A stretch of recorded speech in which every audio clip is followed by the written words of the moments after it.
একটা বিকট শব্দে বিস্ফোরণ, উলঙ্গ হয়ে এক ব্যক্তির উদ্ভ্রান্তের মতো ছুটে চলা। কি ঘটনা? 27 ফেব্রুয়ারি গভীর রাত। সময়ের হিসেবে 28 ফেব্রুয়ারি হয়ে গেছে তখন। রাজধানীর হাতিরঝিলে ব্যায়াম ভবনে 5 তলার একটি কক্ষে শীতাতপ নিয়ন্ত্রণ ব্যবস্থা বা এসি বিস্ফোরিত হলো বিকট শব্দে, সাথে আগুন। মৃত্যু হলো 2 জন মানুষের। আমরা যখন প্রথম পিওতে গিয়েছিলাম, তা আমরা ওখানকার যে বিস্ফোরণের মাত্রা এটি পর্যবেক্ষণ করি এবং যেখানে ওই রুমটাতে কি ধরনের ক্ষতি হয়েছে এবং বিস্ফোরণের ফলে আর্টিকেলসগুলো বা পার্টিকেলসগুলো কোথায় কোন দিকে গিয়েছে এটি অ্যানালাইসিস করি।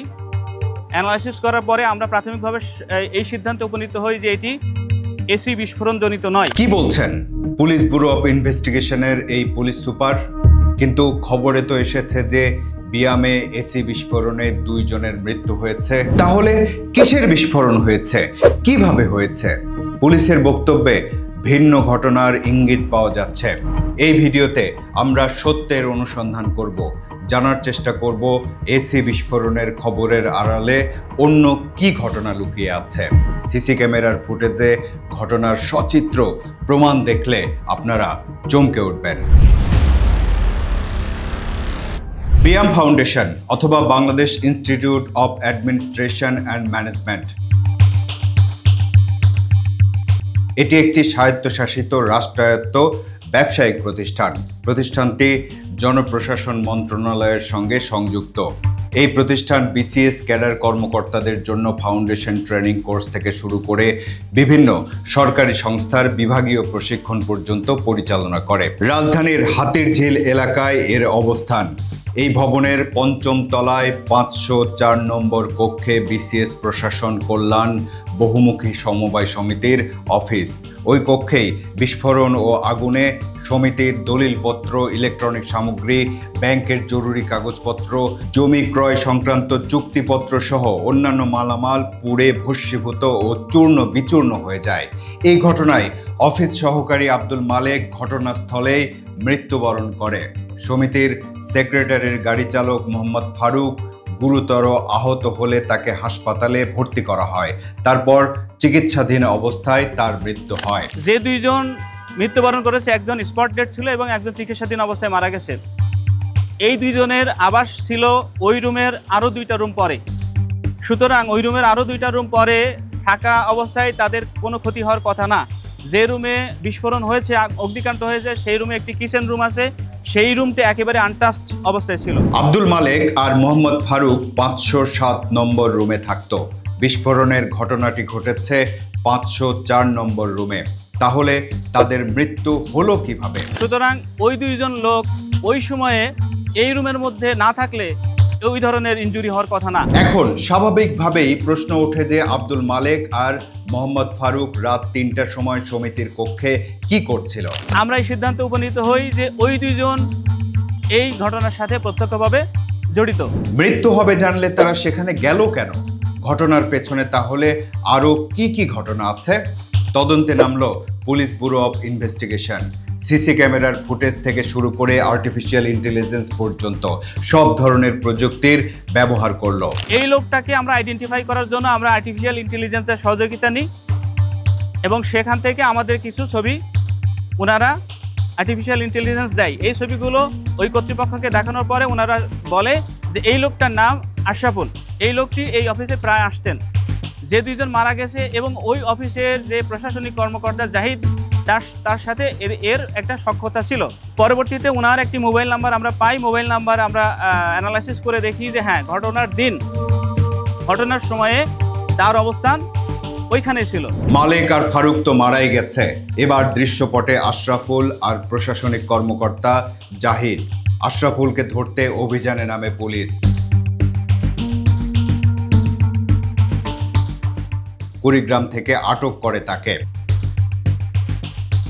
এই স্বীকার করে যে ওই অফিসের প্রশাসনিক কর্মকর্তা জাহিদের নির্দেশে সে ক্যামেরাটি অফ করে দেয়। বাকি যে 2 জন মারা গেছে তাদের দায়িত্ব ছিল ওই রুমে পেট্রোল ঢেলে আগুন লাগাই দেওয়া। এই প্রেক্ষিতে তারা আগে থেকে পেট্রোল সংগ্রহ করে রেখেছিল। তার মানে এখানে আসল মাস্টারমাইন্ড হলো প্রশাসনিক কর্মকর্তা জাহিদ, কিন্তু মৃত্যুর আশঙ্কা আছে, এটা কি জানতো না মালেক আর ফারুক? প্রাথমিকভাবে আমরা যেটা দেখেছি ওই রুমটি একটি বদ্ধ রুম ছিল, এসি রুম ছিল, বদ্ধ রুম এবং স্পেসটা খুবই কম। ওখানে যখন পেট্রোল ঢালা হয়েছে, আপনারা জানেন পেট্রোলটা কিন্তু ঢালার সাথে সাথে একটু ভ্যাপার হয়ে উপরের দিকে উঠে যায়, উপরের দিকে যায় তখন উপরের দিকে জমা হয় এবং একটি হাইলি ফ্লেমেবল জিনিস। যখনই লাইটার দিয়েছে, ম্যাচ হোক বা লাইট হোক, যেহেতু 2 জন মারা গেছে বলা যাচ্ছে না, যখনই আগুন দিয়েছে তখন ওইটা ব্লাস্ট করছে। এসি যদি ব্লাস্ট করতো তাহলে এসির আউটডোরটা সঠিক আছে, এসির আউটডোরে কোনো ক্ষতি হয়নি।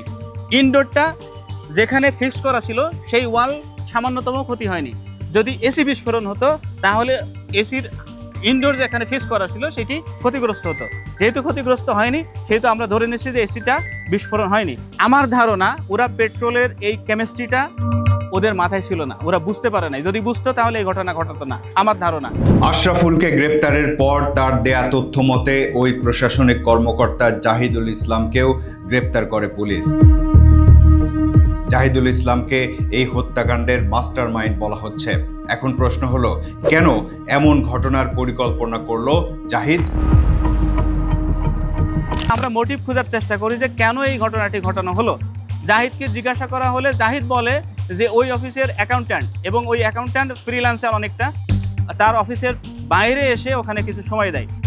তাকে বিপদে ফেলার জন্য, তার উপরে দোষ চাপানোর জন্য তারা এই সুযোগটি নিয়েছে। প্রশ্ন প্রশ্ন প্রশ্ন, জাহিদের এমন বক্তব্য কি পুলিশকে সন্তুষ্ট করেছে? শুধু একজন ব্যক্তিকে বিপদে ফেলার জন্যই এত বড় ঘটনা, নাকি আরো কিছু আছে এর পেছনে? তবে তার এই ব্যাখ্যাটা আমাদেরকে সন্তুষ্ট করতে পারেনি। আমরা এখনো মূল মোটিভটা খুঁজে বের করার চেষ্টা করছি। এই জন্য প্রতিষ্ঠানে যারা আছেন ওনাদেরকে আমরা বলেছি আপনারা শীঘ্রই একটি অডিট করবেন, অডিট করে আমাদেরকে জানাবেন যে আপনাদের কি ধরনের ডকুমেন্টস বা কি ধরনের অ্যাসেট ক্ষয়ক্ষতি হয়েছে এবং এই ক্ষয়ক্ষতির হলে বেনিফিশিয়ারি কারা। এইটুকু যখন আমরা বের করতে পারবো তখন এর সাথে এই ঘটনার আরেকটি লিঙ্ক আমরা খুঁজে পাবো এবং তখনই তদন্ত আমাদের সমাপ্ত হবে বলে আমরা মনে করছি। তার মানে ঘটনার ভেতর থেকে ভবিষ্যতে আরো অনেক কিছুই বেরিয়ে আসতে পারে। ঘটনার গভীরে আরো কি আছে সেটা খুঁজে বের করার চেষ্টা করুক পুলিশ। চলুন আমরা দেখে আসি ওই রাতে কিভাবে কি হয়েছিল। রাত 2:33, বিয়ামের সামনের রাস্তা, মাথা ঢাকা, মুখেও মাস্ক। ভবনের দিকে এগিয়ে যাচ্ছে আশরাফুল।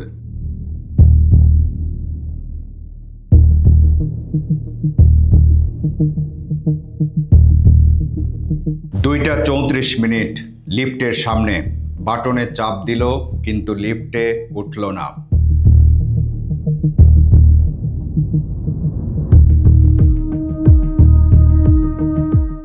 দ্বিতীয় তলা, দেখুন সিঁড়ি দিয়ে উপরে উঠছে আশরাফুল।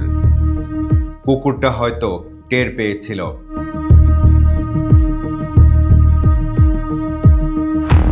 তৃতীয় তলা,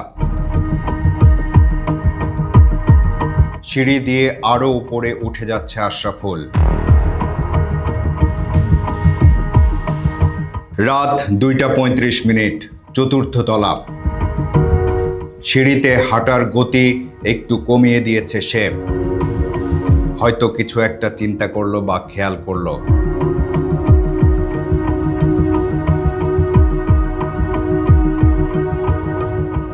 তারপর উপরের তলার দিকে উঠে গেল। রাত 2:36, পঞ্চম তলায় পৌঁছালো আশরাফুল। মাথা নিচু করে হেঁটে গেল, কারণ সে জানে মাথার উপর ক্যামেরা আছে। রাত 2:37, 29 ক্যামেরার সংযোগ বিচ্ছিন্ন করে দিল সে। রাত 3:20, তৃতীয় তলার লবি।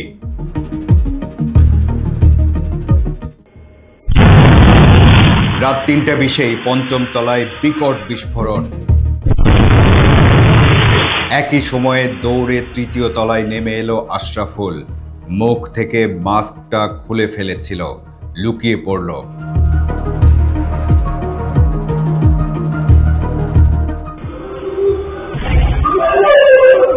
ওদিকে পঞ্চম তলায় আগুনের মধ্যে থেকে চিৎকার করে বেরিয়ে এলো ফারুক।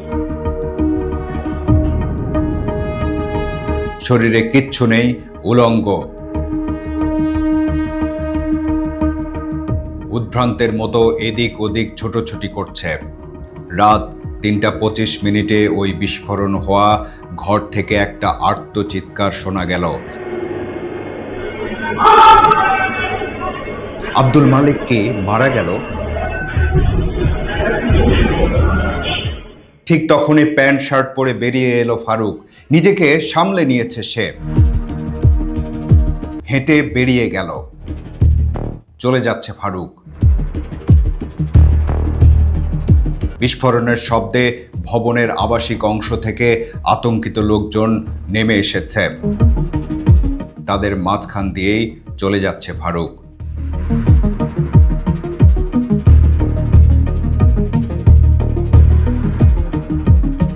রাত 3:27 ব্যায়াম ছেড়ে চলে গেল ফারুক।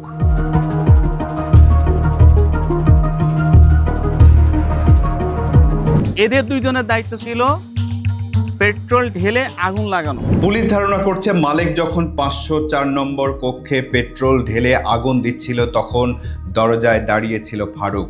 যেহেতু তারা 507 নম্বর কক্ষে থাকতো সেহেতু খুব সম্ভবত ফারুক তখন লুঙ্গি পরেছিল। কক্ষে বিস্ফোরণের পর যখন আগুন বেরিয়ে আসতে থাকে, এমনও হতে পারে যে ফারুকের লুঙ্গিতে এসে আগুন লাগে আর ভেতরে আর্তচিৎকার করছিল মালিক। ঘটনার আকস্মিকতায় আর আগুন থেকে বাঁচতেই ফারুক হয়তো লুঙ্গি খুলে ফেলেছিল, ছুটোছুটি করছিল। তারপর সে নিজের কক্ষে গিয়ে পোশাক পরিবর্তন করে বেরিয়ে গেছে। সর্বশেষ রাত 4:40 বেরিয়ে গেল আশরাফুল।